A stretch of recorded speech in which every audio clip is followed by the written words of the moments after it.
O Via Justiça de hoje é sobre os moradores de rua. Em análise, os aspectos jurídicos e sociais do problema. Nós vamos falar também sobre o projeto Rua do Respeito. Todos temos direito a ter direitos. Uma atuação conjunta do Tribunal de Justiça, Ministério Público e Servas. Nossos convidados, o juiz Sérgio Fernandes, auxiliar da Corregedoria do Tribunal de Justiça de Minas Gerais e representando o projeto Rua do Respeito. E o promotor de justiça André Sperling Prado, da Coordenadoria de Inclusão e Mobilização Social do Ministério Público de Minas Gerais.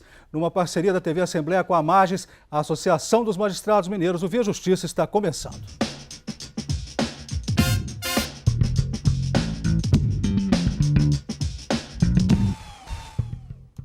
Cresce a população de rua em Belo Horizonte, 70% em 2 anos. Os dados são da Secretaria de Políticas Sociais da Prefeitura para uma série de reportagens do jornal Hoje em Dia sobre o tema. Como explicar o crescimento dos moradores de rua em BH, doutor Sérgio? Nós não temos dados específicos falando do número de crescimento da população de rua. Mas a gente tem alguns indicativos que realmente ela cresceu. O número do cadastro de pessoas cadastradas como pessoas em situação de rua aumentou, o número de atendimentos também aumentou, e isso é um reflexo, inclusive, da situação econômica. O Banco Mundial ele fez uma perspectiva que em 2016 cerca de 10% da população brasileira ela pode estar numa situação de pobreza, ou seja, recebendo menos de R$200 por mês. Nessa situação, você vai pegar mais ou menos metade, que já seriam cerca de 8 milhões de pessoas, que poderiam estar numa situação de extrema pobreza, ou seja, recebendo menos da metade disso. E aí você vai ter, então, um reflexo no pessoal, nas pessoas que já não têm mais condição de conseguir emprego, que não têm mais condição de conseguir moradia, que acabam indo para as ruas. Então, esse contingente, a tendência é aumentar. Doutor André, como que o senhor vê esse crescimento? Eu acho importante a gente desmistificar um pouco a ideia do morador de rua, da população de rua, que ela estaria lá voluntariamente. Muitas vezes as pessoas imaginam que isso é algo voluntário. E o que a gente percebe é que todos os moradores de rua querem sair da rua. Eles têm uma luta, eles têm movimentos organizados, eles se organizam em associações e eles buscam a saída. A gente percebe que a rua é capaz de acolher qualquer um. Então, nessa situação que o doutor Sérgio colocou de extrema pobreza que vem aumentando no Brasil, a rua acolhe todas essas pessoas que não conseguem entrar dentro do nosso sistema econômico, essas pessoas que não conseguem emprego, e são pessoas extremamente vulneráveis e frágeis, porque elas têm um dado comum, que é a fragilidade dos vínculos familiares ou o rompimento total dos vínculos familiares. Então, sem família, sem emprego, elas acabam na rua. Vamos ouvir agora a fala popular em Belo Horizonte. O Via Justiça perguntou quais as causas do aumento do número de moradores de rua. Será que existe solução? Por causa mais do desemprego, porque senão muita população estaria hoje trabalhando, não estaria no sistema de rua. É que nem eu também estou. E também espero voltar a trabalhar. Se desde criança tivesse um bom ensino, um bom estudo, tivesse na escola, tivesse concluído o estudo tudo direitinho, ia ter oportunidade, porque se você não tem um estudo, você não tem chance de você conseguir um bom emprego, não. Por isso que tem muitos moradores de rua, criança roubando, matando, se prostituindo no mundo do crime. Com esse desemprego que tem, você não tem condição de pagar um aluguel, tem emprego, ir pra morar na rua. A crise do país, velho. As pessoas já têm vícios demais. Sem emprego, ele passa a invernar na bebida, nas drogas. Tem muitas pessoas que saem de outros estados e vêm para a cidade grande caçar serviço e não acha e tem que ficar na rua, porque às vezes não tem um dinheiro para pagar um aluguel. Ainda que tenha alguns trabalhos comunitários nas comunidades, mas falta muito assim, às vezes eles oferecem um futebol, oferecem um lazer, uma coisa, mas falta curso profissionalizante para as pessoas estarem tendo mais opções de profissão, Há pelo menos 3.000 pessoas morando nas ruas de Belo Horizonte. Quais são os aspectos sociais? Quem é o morador de rua e como que os senhores viram a fala popular? Doutor Sérgio.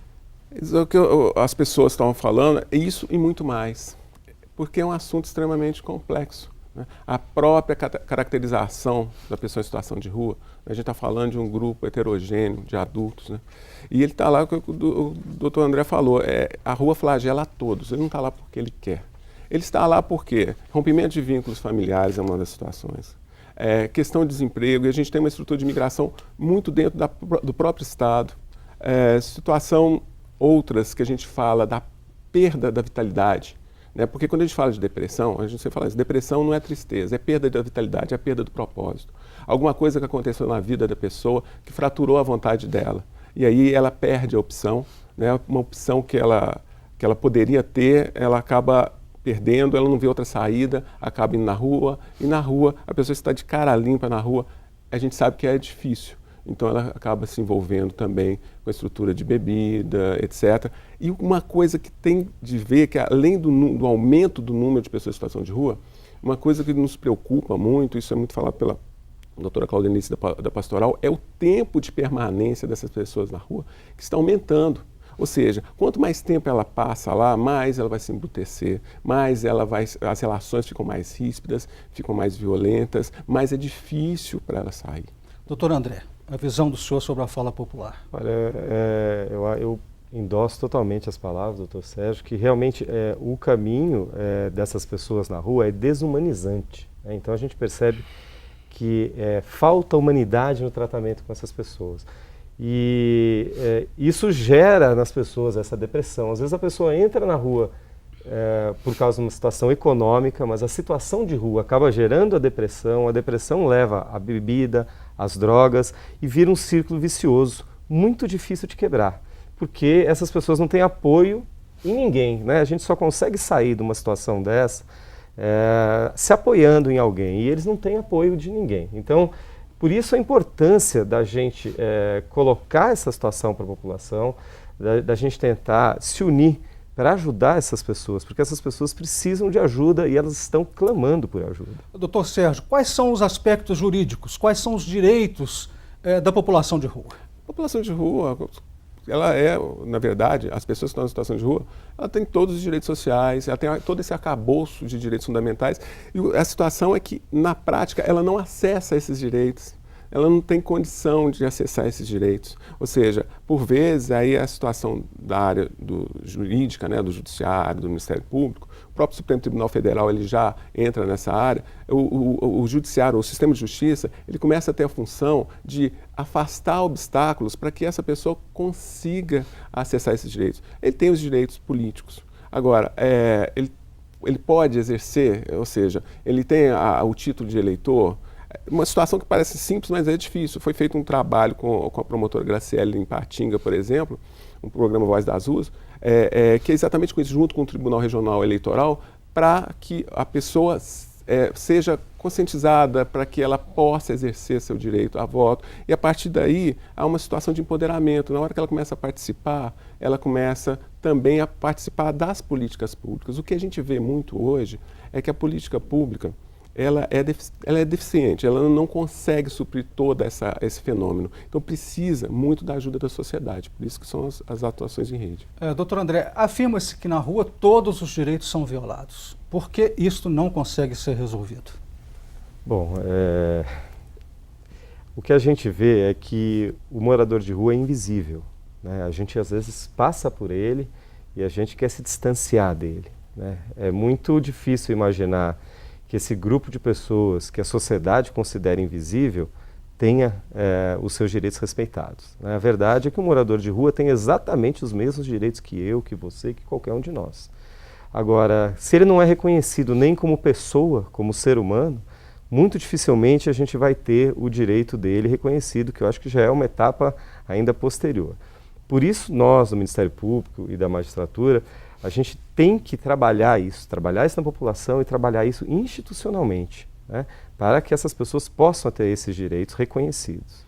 O Via Justiça faz agora um rápido intervalo e voltamos em instantes.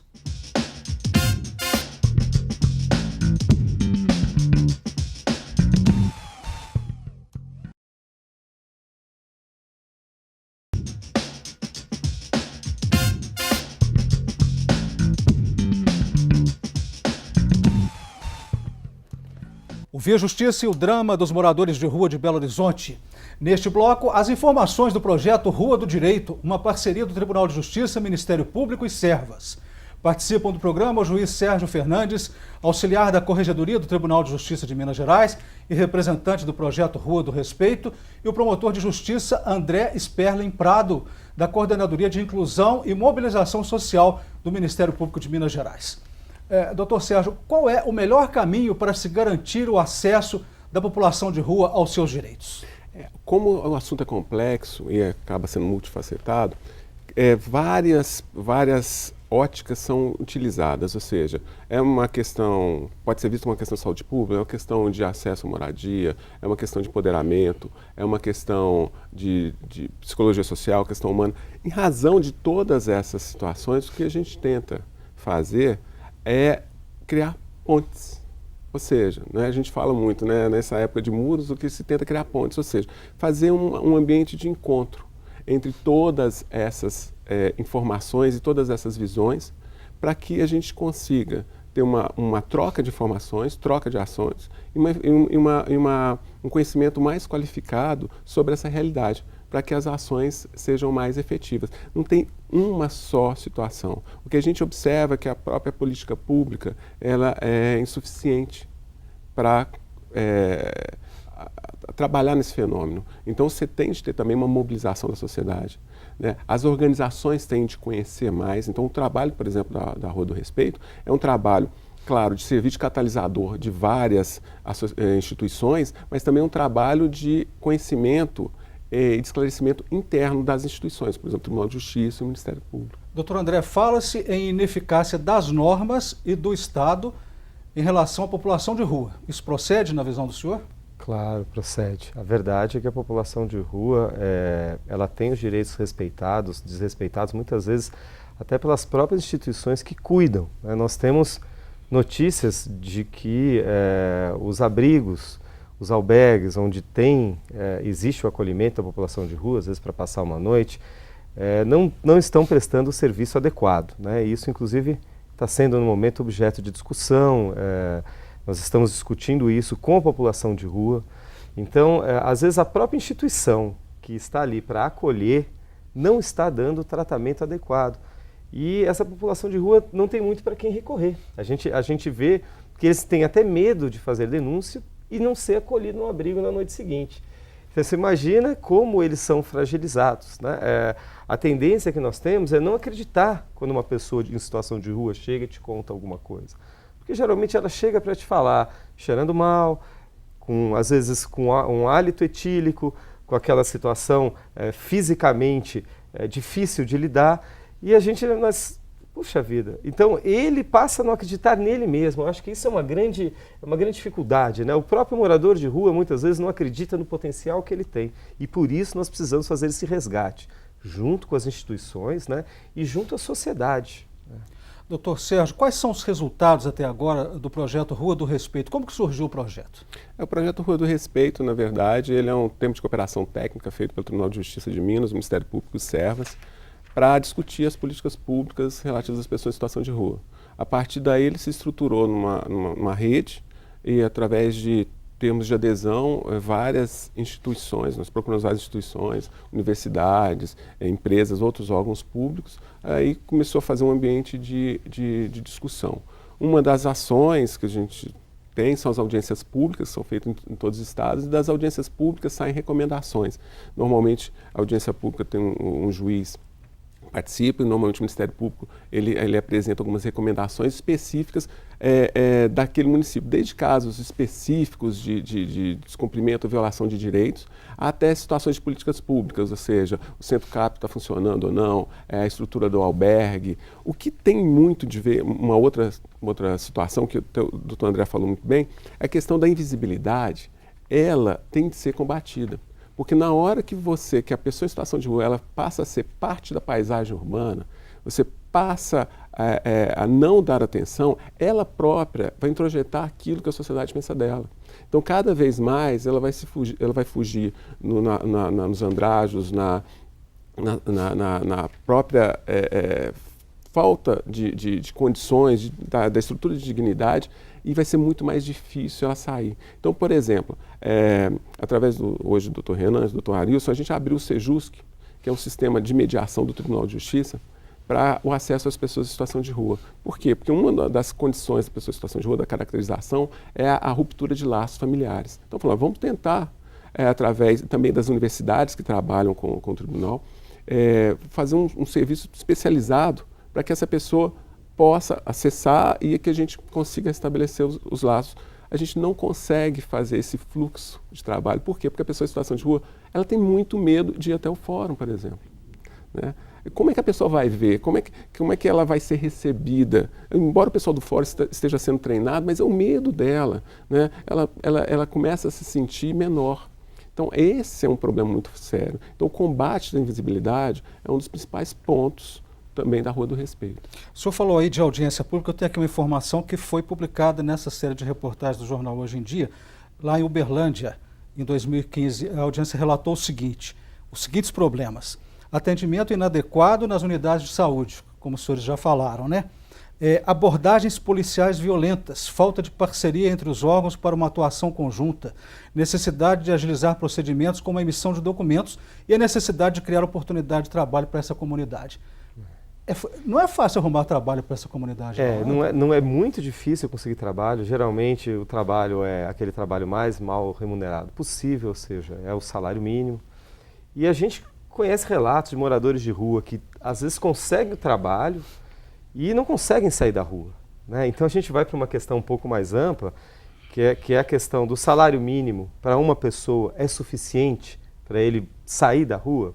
Em muitos casos não é suficiente. Se a gente for imaginar que às vezes um barracão numa favela, numa comunidade, custa R$400, R$500 por mês de aluguel, quer dizer, como que essa pessoa vai conseguir, sem laços familiares, sem uma família, sem unir esforços, simplesmente sair da rua e ir para um outro local, às vezes ganhando salário mínimo? Então, a gente tem que ver que a questão não é só de emprego. Emprego é o mínimo, né? Ele tem que ter. Mas se a gente não tiver uma estrutura mais ampla junto com isso, não vai resolver. Via Justiça faz mais um intervalo e voltamos em seguida com o bloco final do programa.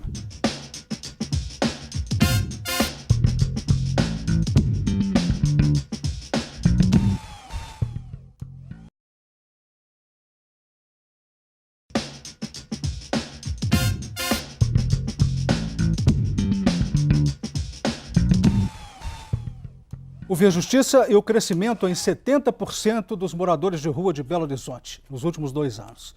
Participando do programa, o juiz Sérgio Fernandes, auxiliar da Corregedoria do Tribunal de Justiça de Minas Gerais e representando o projeto Rua do Respeito, e o promotor de justiça André Sperling Prado, da Coordenadoria de Inclusão e Mobilização Social do Ministério Público de Minas Gerais. Doutor Sérgio, como que se dá o acesso à justiça pela população de rua? Existem os movimentos, né, que trabalham, que instruem. Você tem tanto o Centro Nacional de Defesa dos Direitos Humanos, você tem movimentos como a Pastoral. Você hoje, se você tem uma estruturação, por exemplo, junto com o pessoal da UFMG, está ajudando muito a Copemult, que é uma cooperativa de pessoas em trajetória de rua. Então você tem várias formas. O problema maior, uma das formas é através da CIMOS, né, do Ministério Público, tem uma coordenadoria especializada. Várias ações acabam sendo feitas nessa parte jurídica, mas isso é uma partezinha. Eu vou dar um exemplo para você. Tem um projeto muito interessante que foi feito dentro da Rua do Respeito, que é do Circuito da Praça da Liberdade, pelo pessoal do IEFA, o Gelton, principalmente, que conseguiu trabalhar na época, tinham quase 50 pessoas em situação de rua na Praça da Liberdade. Diminuiu muito na época, chegaram mais ou menos 11 pessoas, e essas outras pessoas que saíram dessa condição, elas na prática foram encaminhadas para outras áreas. Os museus ali, por exemplo, começaram a participar, alguns começaram a ser empregados, ou seja, a polícia militar, a guarda municipal, principalmente os oficiais que estavam ali, começaram a interagir mais. Teve pessoas em situação de rua que casou com um funcionário de museu, tiveram vários outros que conseguiram voltar para suas famílias, alguns outros foram levados tiveram uma opção, e aí aproveitaram essa opção para sair. Mas isso é uma situação constante. Pouco tempo depois você vai ter uma nova leva que vai chegando. Então essa situação é constante. Você tem de dar uma opção para a pessoa em situação de rua, você tem que estender a mão, porque você vai ter um bom resultado. Agora, se você marginalizar, a situação ela só tende a piorar. Queixa de uma moradora de rua de BH na reportagem do Hoje em Dia, abre aspas. O pior são os fiscais da prefeitura que estão sempre levando nossas coisas embora. Doutor André, a fiscalização municipal pode agir assim? Os pertences dos moradores de rua são tão deles quanto qualquer pertence que nós temos, né? Eles têm a propriedade desses pertences, como nós temos a propriedade dos nossos pertences. O direito à propriedade não foi abolido deles. A verdade é que existe uma perspectiva higienista. O que é a perspectiva higienista? É uma perspectiva de limpar. Então, nós tiramos os bens dessas pessoas e tentamos fazer com que elas desocupem esses espaços públicos e que elas vão para outro lugar. A ideia dessa perspectiva higienista é muito triste, porque as praças, as ruas, são os últimos lugares públicos que sobraram para essas pessoas. Essas pessoas não tiveram espaço nas instituições, não tiveram espaço no sistema econômico, não tiveram espaço na família, e agora a ideia é que elas não tenham espaço nem nos espaços públicos, né? Então, o Ministério Público não está de acordo com esse tipo de posição, isso está errado. Mas a gente percebe que, o Dr. Sérgio até falou agora há pouco, dessa dificuldade que a gente tem com os funcionários públicos, né, em relação ao morador de rua. A gente percebe que os moradores de rua, eles têm uma perspectiva muito ruim desses funcionários, né? Eles querem distância de tudo que é público, porque não conseguem chegar no fórum, porque eles têm medo de chegar no fórum, eles têm medo de ir para qualquer instituição, porque toda vez que o funcionário público chega no morador de rua, sem ser aquelas equipes de abordagem, aquelas pessoas especializadas, geralmente chega sob uma perspectiva repressora e não integradora dos direitos deles, né? Então, é complicado. Segundo a PBH, Prefeitura de Belo Horizonte, nessa reportagem Hoje em Dia, o recolhimento de objetos está baseado na norma de regulação urbana. Diz a Prefeitura que o que não é permitido é a retirada de objetos pessoais como cobertores. Gostaria que o senhor comentasse sobre a norma de regulação urbana e os direitos humanos das pessoas. Atualmente existe uma estrutura, uma ação popular, até sendo feita uma discussão dessa. Teve até uma decisão do Tribunal de Justiça, que até está numa linha de uma decisão do Superior Tribunal de Justiça que foi publicada agora há pouco. A questão da razoabilidade. Ou seja, primeiro, ninguém pode ser desapossado dos seus próprios bens sem o devido processo legal. E isso, como o doutor André falou, o direito de propriedade continua a existir. O contexto que é um pouco diferente. Às vezes você vê aquela estrutura do papelão, o papelão é lixo, não, o papelão, de repente, é um protetor térmico e o único que a pessoa tem, né? Então você, por exemplo, como já aconteceu, fazer a retirada de pertences próximos, inclusive a discussão de cobertores, etc., num dia mais frio do ano, isso é desumano, né? Então, o que tem de ter, é claro, o município ele pode trabalhar com a questão do desbloqueio das ruas, sim, mas ele tem de observar e respeitar a dignidade daquela pessoa, né? Ele está lá não é porque ele quer, ele está lá porque ele não tem muita opção. Quando se fala da questão do abrigo, mas ele pode ir para o abrigo. O modelo de abrigo, ele é um modelo muito perigoso também, né? Então a gente tem de observar qual é essa concepção. A gente está chegando ao final do programa, vamos para as considerações finais. Rapidamente, eu pergunto aos senhores como reconstruir a vida do morador de rua e fazer a inclusão social dele. Pergunto também por que a sociedade não está sensibilizada para os direitos dessa população de rua. Doutor André, o senhor primeiro. Bom, eu acho que a abordagem tem que ser intersetorial, né? Então a gente não pode pensar só que um órgão ou uma instituição vai resolver ou vai conseguir abarcar. Então o Dr. Sérgio falou, nós temos a questão de saúde, nós temos a questão da moradia, nós temos a questão da dignidade, nós temos a questão da justiça. Então se a sociedade como um todo, e aí a gente tem que pensar em todos realmente, não começarem a olhar o morador de rua como um igual, como um ser humano que tem os mesmos direitos, as mesmas características que a gente não vai conseguir solucionar. Embora a gente consiga constatar o aumento do número de pessoas em situação de rua, a gente também está conseguindo constatar o aumento de pessoas que estão tentando ajudar. Então, você tem desde hoje o Comitê Estadual de População de Rua, que está fazendo um trabalho com a Polícia Militar, até esses trabalhos voluntários, tipo o Banho do Amor, que são vários trabalhos que estão sendo feitos, que se mostra um envolvimento maior da população com esse fenômeno. É preciso fazer muito mais, né? Muito mais. Para a comunidade. Muito mais. Atentar para isso. Muito obrigado aos senhores pelas participações. O Via Justiça de hoje termina aqui. Este programa é uma parceria da TV Assembleia com a Mages, Associação dos Magistrados Mineiros. Nosso e-mail, viajustiça@mages.com.br. Até o nosso próximo encontro.